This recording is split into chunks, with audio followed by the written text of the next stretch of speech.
बोलायला लागल्यानंतर आता एकच गोष्ट आहे भाऊ, ते दोन गोष्टी सांगतात. आता खासदार सांगितलं की त्यांचा इलेव्हेटर मार्ग करा. एक तर त्यांना काय होतं की आपले हे जे म्हणजे त्यांचे जे रेडिओ असते त्यांना ह्या इलेक्ट्रिकल गोष्टीची त्यांना बाधा आहे. म्हणजे इलेक्ट्रिकल त्यांना या ठिकाणी रेडिओ नकोय. इलेक्ट्रिक केली तर त्यांच्या जे काय रेडिओ, मला एक प्रश्न विचारायचा आहे पहिला, तुम्ही तालुक्यात जवळजवळ 50 वर्ष झाले, 50 वर्ष तुम्ही असा कोणता असा शोध लावलाय की ज्याचा आमच्या जुन्नर तालुक्याला फायदा झाला? एखादी गोष्ट तर सांगा की GMRT मुळे सर्वसामान्य माणसाचं जीवन सुकर झालं, तुमच्याच नोकऱ्या तुम्ही वाचवल्या, तुम्हाला चांगली चांगली जागा तुम्हाला मिळाल्या. मी मगाशी मागे बोललो, मराठी माणसं तिथं माळी काम करायला, मराठी माणसं तिथं तुमच्या सिक्युरिटीमध्ये, मराठी माणसं तिथं तुमच्या आचार्यांच्या हाताखाली. म्हणजे ही मराठी माणसाची GMRT साठी मी होतो, हे GMRT प्रकल्प आपल्याला नकोय.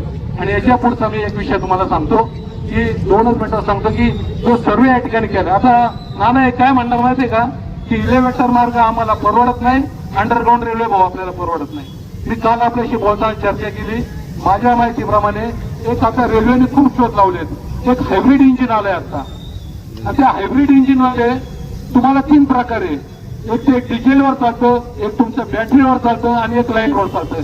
आता माझं म्हणणं असं आहे, तुमचं लाईटचा तुम्हाला प्रॉब्लेम आहे, तुम्ही सांगितलं म्हणजे 99% तुम्ही एक कारण सांगताय इलेव्हेटर. मी म्हणतो काही या तालुक्यातून इलेव्हेटर न्यायची गरज नाही, वरतून न्यायची गरज नाही. तुम्ही ही रेल्वे फक्त ह्या भागातून बॅटरीवर चालवा ते गारगाव पर्यंत.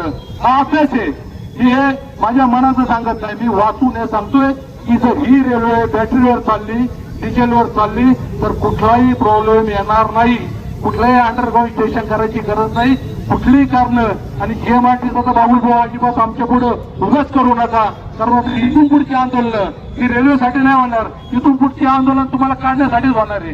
तुम्हीच लोक आमच्या तालुक्याला, तुमच्यामुळे आमचा रोजगार गेला, तुमच्यामुळे आमचं वाटोळं झालं, तुमच्यामुळे आमच्याकडं प्रगती नाही, त्याच्यापेक्षा तुम्हीच आम्हाला नको. खरं तर खूप मोठ्या संख्येने आपण जमल्यात. मनापासून पक्ष सोडून द्या आणि आष्टी वैष्णव साहेबांना विनंती करतो, साहेब पक्ष म्हणून आमच्याकडे बघू नका.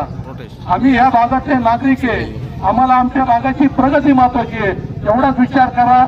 आमचा धन्यवाद.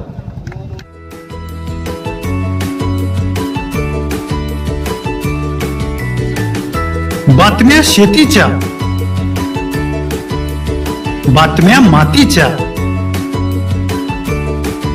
बातम्या अन्यायाच्या, गुन्हेगारीच्या,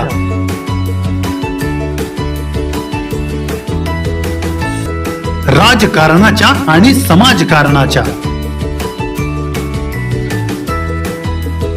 शोषणाविरुद्ध बुलंद आवाज, जनसामान्यांच्या हुंकाराची गाज, सत्कार्याला प्रोत्साहन,